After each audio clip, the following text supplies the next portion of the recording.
करते हैं जाते जाते उस कहानी की जिसके बारे में मैं आपको कह रहा था। ठीक है भाई? हाँ, अगली बार दे देंगे। जो पढ़ने वाले बच्चे हैं, कल छुट्टी है, कल क्लास नहीं होगी। ये अच्छी बात है आपके लिए, आप थोड़ा सा अपना बैकलॉग जो है वो कवर कर सकते हैं। तो बात है किसकी? बात है चंगेज खान की। बात है चंगेज खान की। एक समय की बात है, चंगेज खान अफगानिस्तान में था, और वह अपनी सेना सेना के साथ एक जंगल के किनारे एक पड़ाव टेंट वगैरह लगा के, तंबू लगाकर वहां अपनी सेना के साथ दूसरे देश में हमला करने के लिए वहां अभी स्थित था। ठीक है, जंगल के साथ में। अब चंगेज खान को शिकार करने का बहुत ज्यादा शौक था, और शिकार करने के लिए उसके पास एक फैल्कन था। फैल्कन समझते हो ना? हाँ, चील जैसा, है ना, चील लगभग। तो एक फैल्कन था उसके पास। फैल्कन की खासियत क्या होती है कि फैल्कन को लेदर की, यहाँ लेदर का एक कवरिंग रहता है हाथ पर, और उस लेदर के कवरिंग के साथ अगर आप अपना हाथ बढ़ाते हो तो वो फैल्कन क्या करता है, फैल्कन आपके हाथ पर आकर बैठ जाता है, अगर वो पालतू फैल्कन है तो, है ना। और उस फैल्कन की, उस ईगल की, उस चील की आंखों को अक्सर ढक कर रखा जाता है एक छोटे से कप से, है ना। वो कप लेदर का एक कप होता है, उससे उसकी आंखों को ढक कर रखा जाता है, क्योंकि अगर उसकी आंखों को ढककर ना रखा जाए तो वो फिर कभी भी आपके हाथ पर स्थायी रूप से नहीं बैठेगा, उड़ जाएगा। तो कप को उसकी आंखों पर रखा जाता है ताकि चील की आंखें कवर्ड रहें, वह उधर उधर ना देख सके, उसे लगे चारों तरफ अंधेरा, इसलिए वो उड़ने का कोई प्रयास ना करे। ठीक है भाई? हाँ, तो पता है ये बात। तो चंगेज खान की बात चल रही है। चंगेज खान एक जंगल के बिल्कुल पास में अपनी सेना के साथ रुका हुआ था। एक दिन उसे लगा कि यार शिकार पे चलना चाहिए, शिकार करने का बहुत शौक था, तो शिकार करने के लिए गया। वो अपनी सेना के कुछ जो अच्छे योद्धा थे उनको ले गया, और खुद साथ में चला गया शिकार करने के लिए। अब शिकार करने के लिए वो जंगल में खूब अंदर तक घूमता रहा अपने सब लोगों के साथ। उसने अपना जो पसंदीदा पालतू चील था उसको भी उड़ाया। उसके आंखों पे से वो जो कैप थी, जो कप जैसा चीज थी, उस कप जैसी चीज को हटाया, और उसने उस फैल्कन को उड़ने दिया। क्योंकि फैल्कन की प्रॉपर्टी क्या होती है, वो उड़ता है और ऊपर से जाकर नीचे कहीं खरगोश दिखाई देता है, कोई छोटा सा डियर दिखाई देता, तो उस पर झपट्टा मारता है और उसको वहां पकड़ लेता है नीचे जमीन पर। और वो इतनी ऊंचाई पर उड़ता है कि उसे नीचे जो इंसान की आंख नहीं देख सकती, वो उस फैल्कन की आंखें देख सकती हैं। तो इसलिए लोग फैल्कन के जरिए शिकार करते थे। चंगेज खान भी वही कर रहा था। तो वह फैल्कन को लेके गया, है ना, और साथ में सिपाहियों को लेकर गया। बहुत देर तक वो पूरे जंगल में घूमते रहे, और साथ में वो फैल्कन को उसने उड़ा भी दिया। फैल्कन भी पूरे जंगल के चक्कर काट रहा था, लेकिन उसको कोई शिकार नहीं मिला। फिर क्या हुआ? फिर उसके बाद चंगेज खान निराश होकर वापस लौट आया। अपने सब पूरी सेना के साथ जो भी लोग गए थे वापस लौट आया।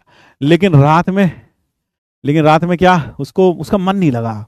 उसे हार कहीं से भी मानना मंजूर नहीं था, उसे हारना मंजूर नहीं था।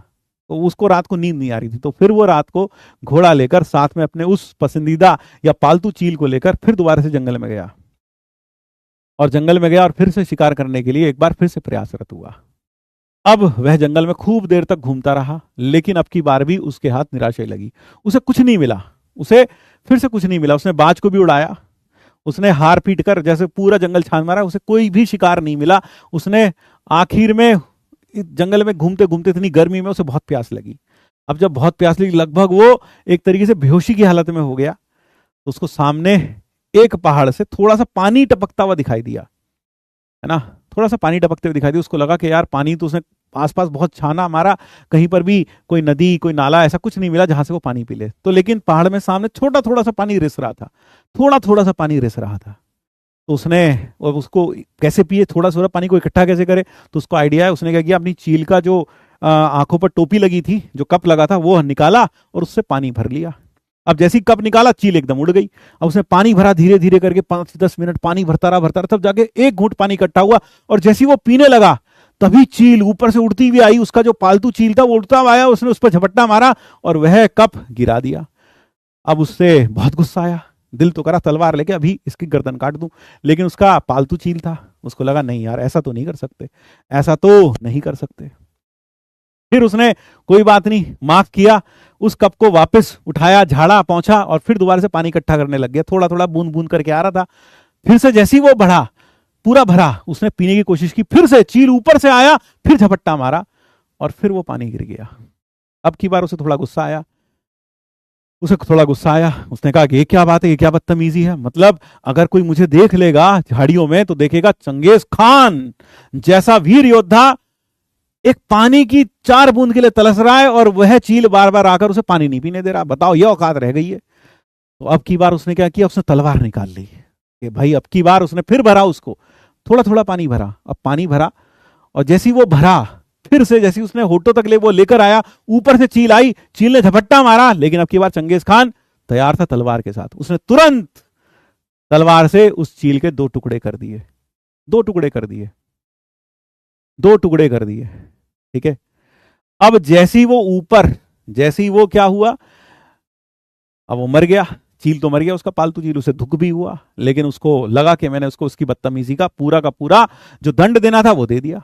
अब चंगेज खान थोड़ा और आगे बढ़ा, उस पहाड़ की चोटी पर पहुंचा और देखा कि वह जो पानी रिस रहा था नीचे, वह पानी एक तालाब से रिस रहा था और उस तालाब में एक जहरीला सांप मरा हुआ था। और उसको यह देखकर एहसास हुआ कि यार अगर वह वो पानी पी लेता एक घूंट भी तो शायद वो जिंदा ना बचता, मर जाता।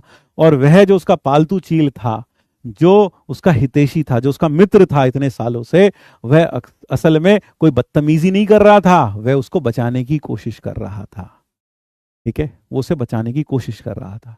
यानी कहने का मतलब है, कई बार इससे चंगेज खान ने उसके पता क्या किया, फिर उसने उसको उठाया और अपने महल में जाकर उसकी याद में एक सोने का फैल्कन बनवाया और उस सोने के फैल्कन को अपने दरबार में सजा कर रखा, ताकि उसको देखकर उसे हमेशा अपने उस फैल्कन दोस्त की याद आ सके।